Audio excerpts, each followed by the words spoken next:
오늘 가지고 아브라함의 아들이라고 하는 제목으로 말씀을 나눈 적이 있습니다. 마태복음에 있는 족보가 아브라함부터 시작하는 족보였다고 하는 것을 살펴보면서 이 마태복음에 기록되어 있는 예수님의 족보가 강조하고 싶은 것이 바로 예수님이 아브라함의 아들로 오셨다고 하는 것을 말하고 있다는 것에 대해서 우리가 지난주에 살펴보았습니다. 오늘은 똑같은 본문을 가지고 제2탄, 이번에는 다윗의 아들로 오신 예수님에 대해서 함께 묵상하고 또 상고하려고 합니다. 예수님께서는 아브라함의 아들로 오셨을 뿐만 아니라 오늘 읽은 그 본문의 말씀에 의하면 예수님은 또 다윗의 아들로 오셨다고 하는 것을 강조하고 있는 것을 보게 됩니다. 이 예수님께서 다른 사람이 아닌 다윗의 아들로 오셨다고 하는 사실을 보여주는 그 증거들이 세 가지가 있습니다. 첫 번째 증거는 마태복음 1장 1절의 말씀입니다. 마태복음 1장 1절에서 이렇게 기록합니다. 아브라함과 다윗의 자손 예수 그리스도의 계보라. 예수님을 소개하면서 예수님의 조상들, 수많은 조상들 가운데서 특별히 딱 두 사람만 꼽으라고 한다면 아브라함을 꼽고 다윗을 꼽은 겁니다. 우리가 지난주에 아브라함에 대해서 살펴보았고 오늘은 다윗에 대해서 살펴볼 텐데 예수님께서 누구의 아들로 오셨는가? 바로 다윗의 아들로 오셨다고 마태복음 1장 1절에서부터 분명하게 말씀하고 있습니다. 두 번째는 우리가 17절을 보면 자세히 알 수 있겠는데요. 17절의 내용을 보면 예수님의 족보를 3등분하고 있는 것을 알 수가 있습니다. 아브라함부터 예수님에 이르기까지 그 수많은 사람들의 이름들을 3등분 하는데요. 아브라함부터 다윗까지 14대, 또 다윗에서부터 포로로 잡혀갈 때까지 14대, 그리고 포로로 잡혀가서부터 예수님까지 14대라고 해서 3등분을 하고 있는데, 이렇게 3등분을 할 때 기준이 되는 그 사람이 바로 아브라함이고 다윗이고, 그리고 어떤 특정한 사람이 아니라 바벨론으로 끌려갈 그때라고 이렇게 해서 3등분을 하고 있는 것으로 보아서 이 다윗이라고 하는 사람이 예수님의 족보에 아주 중요한 인물이라고 하는 사실을 알 수가 있습니다.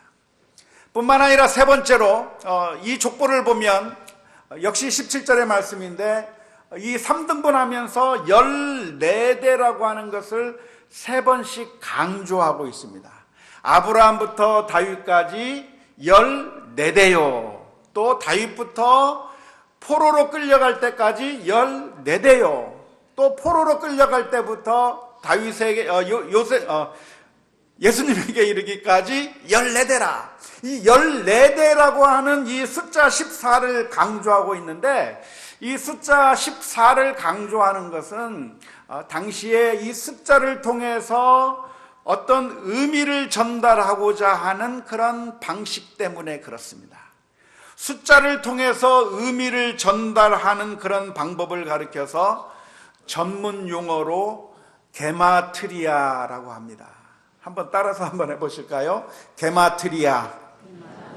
예, 가서 아는 척 하셔도 됩니다. 이 게마트리아라고 하는 것이 무엇이냐면 숫자를 가지고서 어떤 의미를 전달하는 그런 방식입니다. 예를 들자면 요한계시록에 짐승의 수를 말하면서 무엇을 이야기하죠? 666을 이야기합니다. 짐승이라고 하는 것을 나타내기 위해서 666이라고 하는 숫자를 사용하고 있는 것처럼 14라고 하는 숫자를 통해서 누구를 나타내고 있냐면 다윗을 나타내고 있습니다. 어떻게 다윗이라고 하는 사람을 숫자 14로서 나타낼 수 있겠는가? 다윗이라고 하는 그 히브리어 알파벳을 보면 이렇게 계산할 수가 있습니다. 한번 화면에 그게 나오는지 모르겠는데요. 다윗이라고 하는 이름의 히브리어는 안 나오는군요. 예, 이렇게 나옵니다. 지금 저렇게 이렇게 흘겨 쓴 저 세 글자가 바로 다윗의 이름의 히브리어 표현입니다. 히브리어 알파벳인데요. 그 세 글자 달렛, 와우, 달렛이라고 하는 세 개의 히브리어 글자로서 다윗이라고 하는 이름이 구성이 되는데 그 알파벳마다 숫자가 할당되어 있습니다.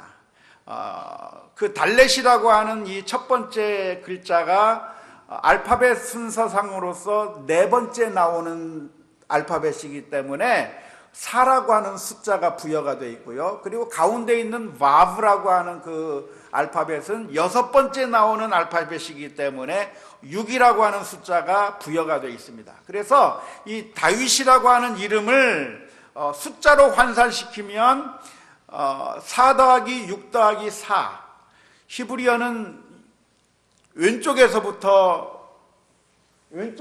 오른쪽으로 읽어 나가는 겁니다. 그렇게 해서 14라고 하는 숫자가 만들어지는데, 다시 말하자면 이 14이라고 하는 숫자는 다윗을 나타내기 위한 숫자라고 말할 수가 있어요. 그러니까 예수님의 족보를 기록하면서 예수님이 어떻게 탄생하게 되었는가, 아브라함부터 14대에 이르러서 다윗이 태어났고, 다윗으로부터 또 14대에 이르러서 포로로 끌려가게 되고, 포로로 끌려간 다음에 또 14대에 이르러서 예수님이 오셨다고 하는 이 이야기를 통해서 다윗의 이름이 자꾸만 반복되고 강조되고 있는 것을 우리가 이 마태복음의 족보 가운데서 보게 되는 겁니다.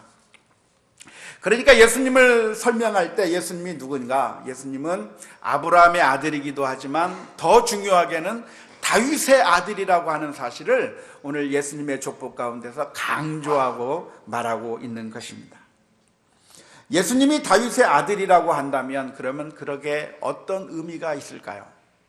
도대체 예수님께서 다윗의 아들이라고 하는 그 말의 의미가 무엇일까요? 그것은 사무엘하 7장 12절부터 13절의 말씀을 보면 그 말씀을 통해서 우리가 알 수 있습니다. 사무엘하 7장 12절 13절의 말씀입니다. 내 수완이 차서 내 조상들과 함께 누울 때에 내가 내 몸에서 날 내 씨를 내 뒤에 세워 그의 나라를 견고하게 하리라. 그는 내 이름을 위하여 집을 건축할 것이요 나는 그의 나라의 왕위를 영원히 견고하게 하리라. 지금 이게 나단 선지자가 했던 예언의 말씀인데요. 누구에게 해주신 말씀이죠? 다윗에게 했던 예언의 말씀입니다. 어느 날 다윗 왕이 왕궁을 거닐다가 저 왕궁 건너편에 있는 하나님의 전이라고 말할 수 있는 장막을 보게 된 겁니다. 여호와의 법궤가 안치되어 있는 성막을 바라보는데 다윗의 마음이 찔렸어요. 왜냐하면 자기는 백향목으로 지은 정말 화려하고 좋은 그런 궁궐 가운데서 자기가 살아가고 있는데 하나님의 법궤를 모시고 있다고 하는 그 장막이라고 하는 것은 너무나도 초라해 보였기 때문에 그렇습니다. 이 장막이 언제 만든 것입니까? 이 장막이 그 옛날 모세 시대 때 만든 겁니다. 하나님께서 명령하시는 그 명령에 따라서 광야에 있을 때 하나님의 장막을 만들어 가지고 그 장막을 가지고 40년 동안 광야에서 지냈습니다. 40년 동안 광야에서 지냈을 뿐만 아니라 이스라엘 민족이 가나안 땅에 정착한 이후에도 계속해서 그 장막을 하나님의 전이라고 생각하면서 오랫동안 지내왔으니까, 그러니까 100년도 훨씬 더 넘은 그 장막이 있었던 겁니다. 그 모습을 본 다윗이 너무나도 안타까워서 마음속에 결정을 내리기를, 내가 하나님의 전을 지어야 되겠구나. 하나님의 법궤를 저렇게 누추한 곳에 모실 수 없으니 이제는 좋은 하나님의 성전을 짓겠다고 나단 선지자에게 이야기를 했더니, 하나님께서는 나단 선지자를 통해서 다윗에게 말씀해 주시면서, 다윗아, 너는 피를 많이 흘린 사람이기 때문에 성전을 지을 수가 없다. 성전을 짓지 말라. 그렇게 하나님께서 막으시면서 해주셨던 하나님의 예언의 말씀이 사무엘하 7장 12절 13절의 말씀입니다. 사무엘하 7장 12절 13절의 말씀에서 하고 있는 그 예언의 내용이 무엇이냐면 다윗이 성전을 짓는 것이 아니라 다윗의 아들이 성전을 지을 것이다 라고 그렇게 말씀해 주시는 겁니다. 그래서 다윗의 아들이 성전을 지었습니까? 안 지었습니까? 지었죠? 누구죠 그게? 솔로몬입니다. 솔로몬은 다윗이 준비한 그 예물들을 가지고서 솔로몬의 성전을 아주 멋있고 웅장하게 지었습니다. 그리고 그 성전을 통해서 하나님 앞에 예물을 드렸고 하나님 앞에 봉헌을 드렸습니다. 그런데 솔로몬이 지은 성전에 문제점이 있었습니다. 그 문제점이 무엇일까요? 그 문제가 무엇이냐면 하나님의 성전이라고 그 성전을 지었는데 그 성전에서 하나님을 만날 수가 없는 겁니다. 하나님이 거기 계시지 않는 거예요. 왜 그렇습니까? 이스라엘 민족이 죄를 짓고 제사를 드리지만 정말 진심한 마음으로 하나님 앞에 제사를 드리는 것이 아니라 제사를 드리고 또 나가서 또 죄를 짓고 또 악을 행하며 범죄하는 그 가운데서 계속해서 제사를 드릴 때 하나님께서 이스라엘 민족을 향해서 해주시는 말씀이 너희가 제물을 가져오지 말라, 내가 그 제물을 받기를 싫어한다고 말씀하시고 하나님과 백성들 사이에 만날 수 없는 깊은 간격이 생겼다고 하는 것이 문제입니다. 결국 하나님께서 그 이스라엘 성전 가운데 계시지 않기 때문에 결국 솔로몬이 지었던 그 성전은 무너지고 맙니다. 바벨론 나라가 쳐들어와서 이스라엘 민족을 저 바벨론으로 포로로 끌어갔을 뿐만 아니라 그 예루살렘에 있던 솔로몬의 성전을 파괴시키고 말았습니다. 그런데 하나님께서 선지자를 통해서 해주셨던 이 예언의 말씀은 1차적인 성취로만 끝나는 것이 아니라 2차적인 성취까지 연결되어 있습니다. 솔로몬이 1차적인 성취를 통해서 예루살렘 성전을 짓고 부분적인 성취를 했다고 한다면 예수님께서 오셔서 2차적인 성취이자 보다 더 완벽한 성취를 예수님께서 하시는 것이죠. 예수님께서 오셔서 그래서 하나님과 우리 사이를 연결시켜 주시고 우리가 이제는 하나님과 교제할 수 있는 그 관계로 우리를 불러주시는 역할을 예수님께서 하셨다고 하는 사실을 우리가 볼 수가 있습니다. 예수님 당시에도 헤롯이 지은 성전이 있었지만 헤롯이 지은 성전의 문제도 똑같은 문제를 가지고 있었습니다. 타락한 제사장들이 있었고요, 거기서는 그저 관습에 따라서만 제물을 드렸을 뿐 하나님 앞에 참된 예배를 드릴 수가 없는 겁니다. 서로 자신들이 정통이라고 주장하면서 예루살렘에 있는 사람들은 예루살렘 성전으로 예배드려야 된다고 말하고 사마리아에 있는 사람은 그리심산에 있는 성전에서 예배를 드려야 말한다면서 서로가 정통이라고 우겼지만 아무도 참된 예배를 하나님 앞에 드리지 못하는 겁니다. 하지만 예수님께서는 예배를 드리는 자마다 신령과 진정으로 하나님 앞에 드려야 된다고 하시면서 예수님께서는 자신의 몸을 드려서 우리가 하나님과 연결되는 정말 성전의 의미를 제대로 실행하는 일들을 예수님께서 수행하셨습니다. 우리가 하나님에게서 멀리 떠나 있었지만 우리를 하나님에게로 다시 인도하는 그 일을 하는 성전의 진짜 의미를 실행하시는 분으로 예수님께서 오셨다고 하는 사실을 오늘 마태복음 1장에서 말씀해 주고 있는 것입니다. 우리들의 문제가 어디에 있습니까? 우리들의 문제는 하나님과 우리 사이의 관계가 끊어져 있다고 하는 데 있습니다. 탕자가 집을 나간 것과 마찬가지죠. 탕자가 집을 나갈 때는 어떤 마음으로 집을 떠났겠습니까? 아마 탕자는 자유를 찾아서 아버지의 집을 떠났을 겁니다. 아버지 밑에서 아버지의 속박을 받으면서 그렇게 사는 것보다 내가 내 마음대로 내 인생을 자유롭게 살고 싶다고 생각하면서 탕자는 집을 나가게 됩니다. 하지만 집을 나가는 그 순간에 탕자에게 맞닥뜨리게 된 현실이 무엇이냐면 아버지로부터 벗어나 자유를 얻을 줄 알았는데 오히려 고통만 얻게 된 겁니다. 내가 자유롭게 살 줄 알았는데 내가 자유롭게 사는 것이 아니라 물질의 속박을 받으면서 남의 집에 가서 거기서 돼지를 기르면서 쥐염 열매를 먹으면서 주인이 시키는 시간에 따라서 주인이 시키는 대로 살아야만 하는 그런 종의 삶을 살 수밖에 없었던 것이 탕자의 삶이 아닙니까? 탕자는 쾌락과 행복을 찾기 위해서 나갔지만 아버지의 집을 떠나기만 하면 쾌락을 느끼겠고 그리고 행복을 찾을 수 있을 것이라고 생각했지만 결국 그 탕자가 얻게 된 것이라고 하는 것은 불행과 그리고 고통만이 탕자에게 왔던 것입니다. 그러면 어떻게 이 탕자가 다시 아버지께로 돌아갈 수가 있겠습니까? 누가복음의 비유에서 탕자는 그저 탕자가 회개하고 아버지 앞에 돌아가는 것으로 되어 있지만 성경의 가르침은 무엇입니까?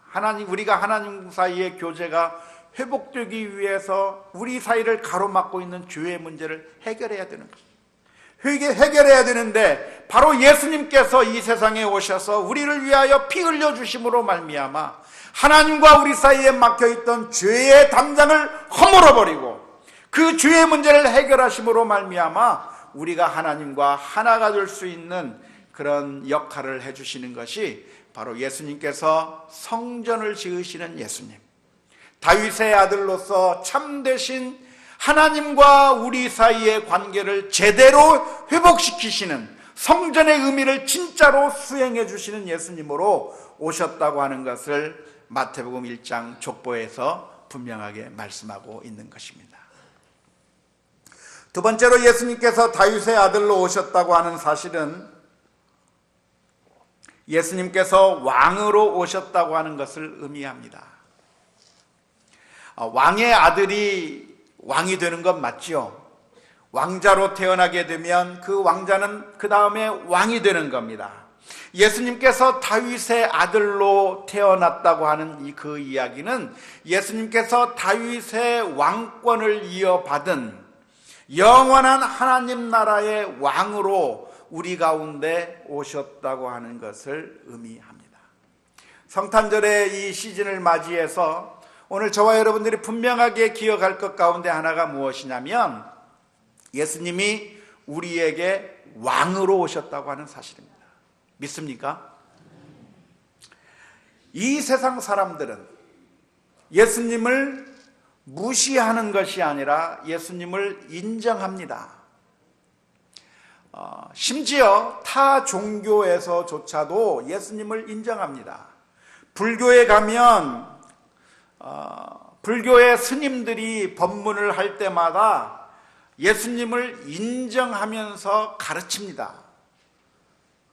가보라고 말할 수도 없고 확인해보라고 말할 수도 없고 아무튼 그래요. 스님들이 이야기할 때 예수님의 이야기들을 많이 합니다. 많이 하는데 무슨 말을 하냐면 예수님은 우리를 위해서 훌륭한 선생님이셨습니다. 위대한 우리들의 스승이라고 그렇게 인정하고 있습니다. 예수님께서 우리를 향해서 가르쳐 주신 그 말씀, 산상수훈의 그 말씀을 언급하면서 예수님은 정말 위대한 선생님이었다고 타 종교에서 인정하고 있습니다. 이슬람 교도들은 어떻게 할까요? 모슬렘 교도들. 놀랍게도 이슬람 교도들도 예수님을 인정하고 있습니다. 어떻게 인정합니까? 예수님은 위대한 선지자였다고 인정합니다. 복음서도 받아들이고요, 시편도 받아들이고 구약성경 모세오경도 받아들이고 있는데 이 이슬람 교도들도 예수님에 대해서 예수님을 욕하고 비난하는 것이 아니라 예수님은 위대한 선지자였다라고 인정합니다. 하지만 이 세상 다른 사람들이 인정할 수 없는 것이 있는데 예수님이 우리들의 구세주요 왕으로 오셨다고 하는 것에 대해서는 동의하지 않습니다. 예수님은 우리들의 훌륭한 선생님이기는 하지만 그 예수님이 나를 위해서 구원을 베풀어 주셨다고 하는 그 사실을 인정할 수가 없는 것입니다. 왜 예수님이 왕으로 오셨다고 하는 사실을 인정하지 못합니까? 왜냐하면 그들의 마음 가운데는 예수님이 아닌 다른 왕이 자리 잡고 있기 때문에 그렇습니다. 우리 사람들은 누구든지 왕을 어떤 방법으로든 섬기게 되어 있는데요, 예수님을 왕으로 모시면 좋겠지만 예수님을 왕으로 모시지 않으면 아무런 왕이 없는 것이 아니라 다른 왕이 그 빈 마음 가운데 들어가게 되어 있습니다. 어떤 왕이 들어가 있습니까? 솔직하게 이야기하면 그 왕은 사탄이 들어가 있는 겁니다. 하지만 그 사탄은 교묘하게 사람들을 속이기 때문에 사탄을 왕으로 섬기고 있다고 하는 것을 의식하지 못한 채 살아가는 겁니다.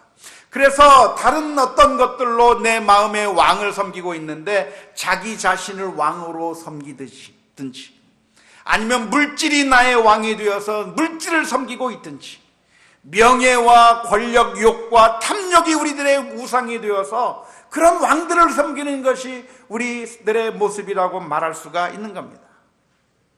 하지만 우리가 그런 왕들을 예수님이 아닌 자신을 왕으로 섬긴다든지 물질을 왕으로 섬긴다든지 탐욕이나 명예나 권력욕이 우리들의 마음속에 왕자 가운데 들어가 있게 된다고 하면 그 결과는 어떻게 됩니까?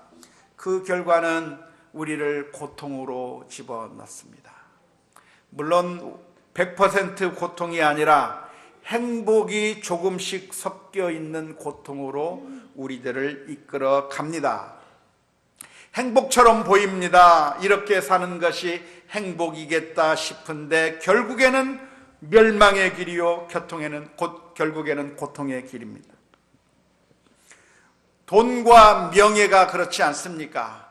돈과 명예도 이것이 좋은 것 같지만 그러나 결국 그것을 추구하는 것이 결국 너무나도 고통스러운 일이고 결국 우리로 하여금 멸망하게 만드는 것일 수밖에 없는 것처럼 예수 그리스도가 아닌 다른 어떤 것이 우리들의 왕으로 서 있다고 한다면 그러면 우리는 고통 가운데 들어갈 수밖에 없는 것입니다. 그런데 오늘 성경 말씀 마태복음의 족보 가운데서 예수님을 소개하는 것은 예수님께서는 다윗의 아들로 이 땅에 오시되 우리들의 왕으로 오셨다고 하는 사실을 기록하고 있습니다.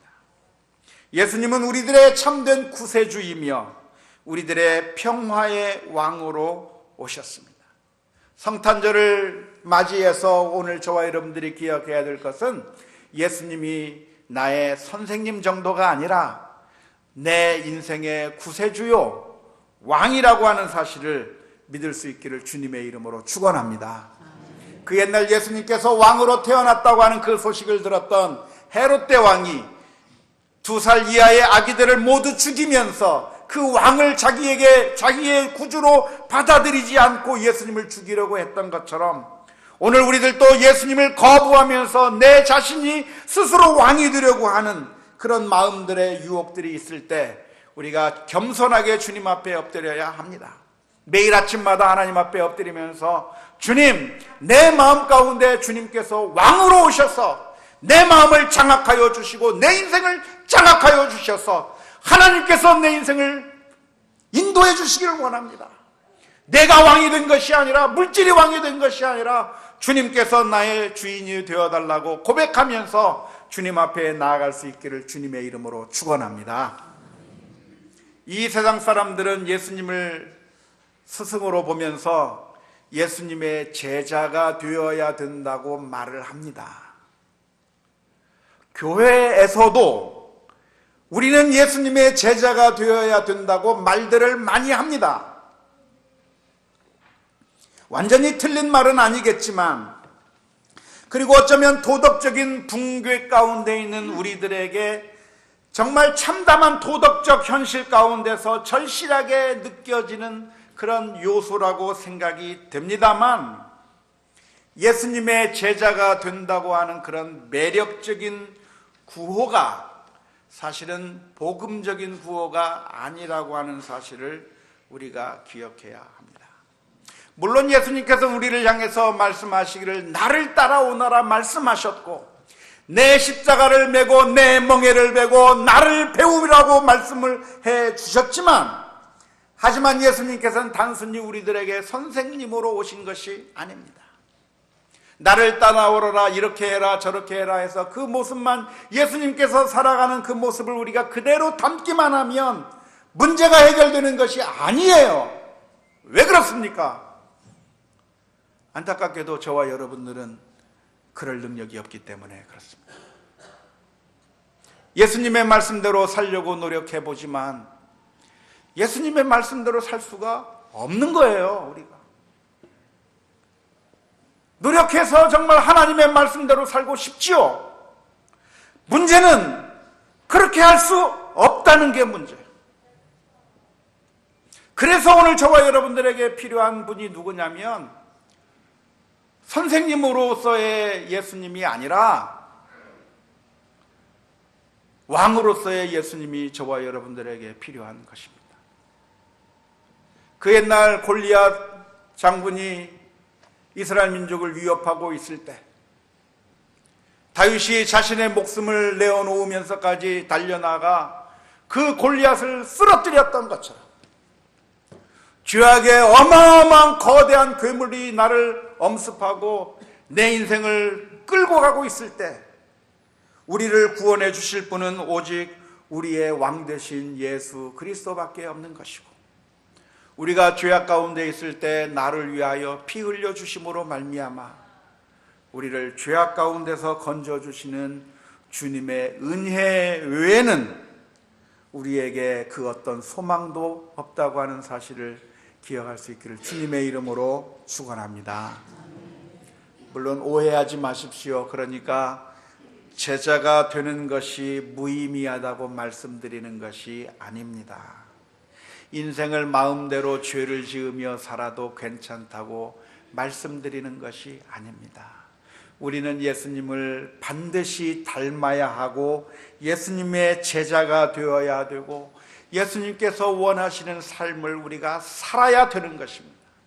하지만 예수 그리스도께서 우리의 선생님으로 오셔서 이렇게 한번 해봐라 저렇게 한번 해봐라 해서 그 할 수 있는 것을 따라서 우리가 구원을 받는 것이 아니라 가다가 넘어지고 또 쓰러지고 넘어질 때 예수님께서 우리를 위해서 피 흘려 주시고 구원의 역사를 베풀어 주셨기 때문에 왕으로서 우리를 구원해 주셨기 때문에 우리가 구원을 받는다고 하는 이 사실을 우리가 분명하게 기억하면서 왕이신 하나님, 왕이신 주님을 우리들의 심령 가운데 영접하고 예수 그리스도 안에서 은혜 받고 구원받는 우리 모두가 다 될 수 있기를 주님의 이름으로 축원합니다.